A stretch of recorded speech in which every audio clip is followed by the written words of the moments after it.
Where am I in comparison to the all-auspicious chanting of the holy name of Lord Narayan? I am such a sinful person, but since I have now gotten this opportunity, I must completely control my mind, life, and senses, and always engage in devotional service, so that I may not fall again into the deep darkness and ignorance of material life. Because of identifying oneself with the body, one is subjected to desires for sense gratification, and thus one engages in many different types of pious and impious action. This is what constitutes material bondage. Now I shall disentangle myself from my material bondage, which has been caused by the Supreme Personality of Godhead's illusory energy in the form of a woman. Being a most fallen soul, I was victimized by the illusory energy and have become like a dancing dog led around by a woman's hand.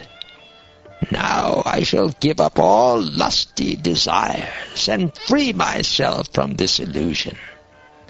I shall become a merciful, well-wishing friend to all living entities, and always absorb myself in Krishna consciousness. Simply because I chanted the holy name of the Lord in the association of devotees, my heart is now becoming purified.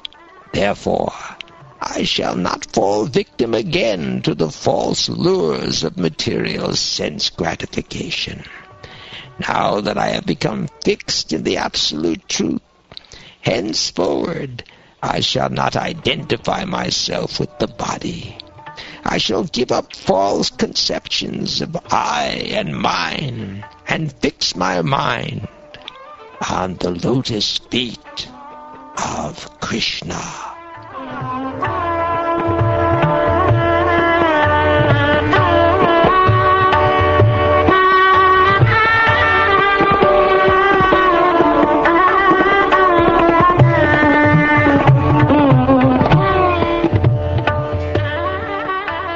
Shukdev Goswami said, because of a moment's association with devotees, or the Vishnu Dutas, Ajamil detached himself from the material conception of life with determination.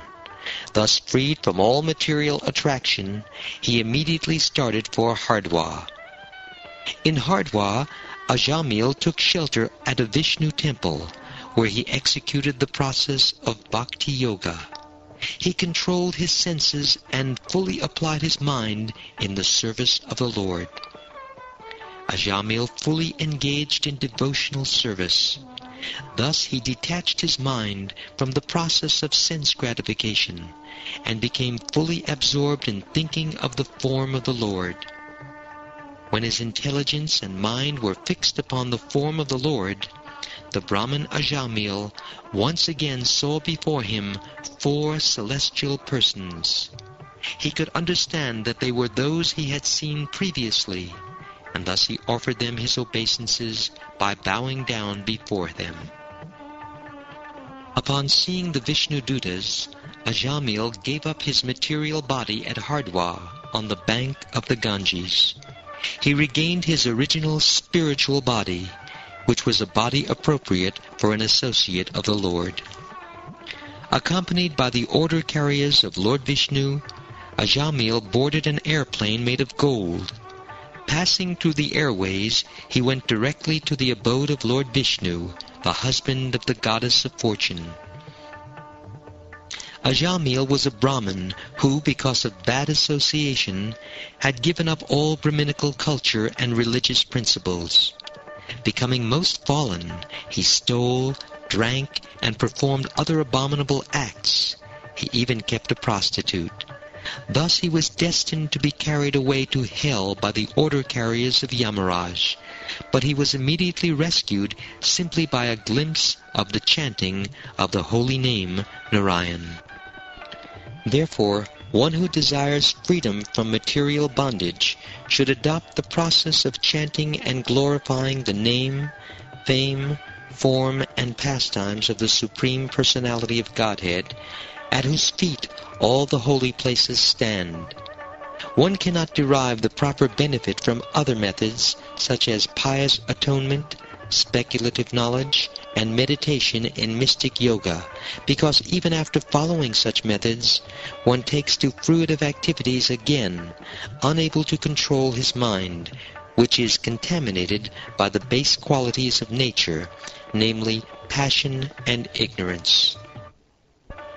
Because this very confidential historical narration has the potency to vanquish all sinful reactions, one who hears or describes it with faith and devotion is no longer doomed to hellish life, regardless of his having a material body, and regardless of how sinful he may have been.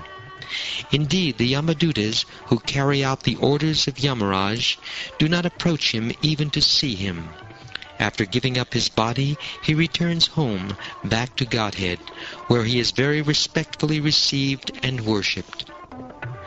While suffering at the time of death, Ajamil chanted the holy name of the Lord, and although the chanting was directed toward his son, he nevertheless returned home, back to Godhead.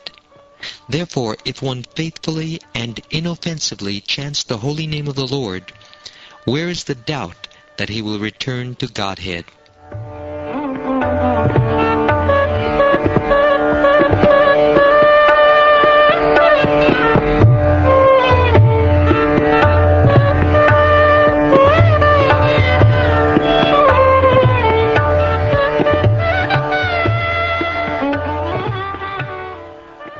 Thus ends the second chapter of the 6th canto of the Shrimad Bhagavatam, entitled Ajamil Delivered by the Vishnu Dutas.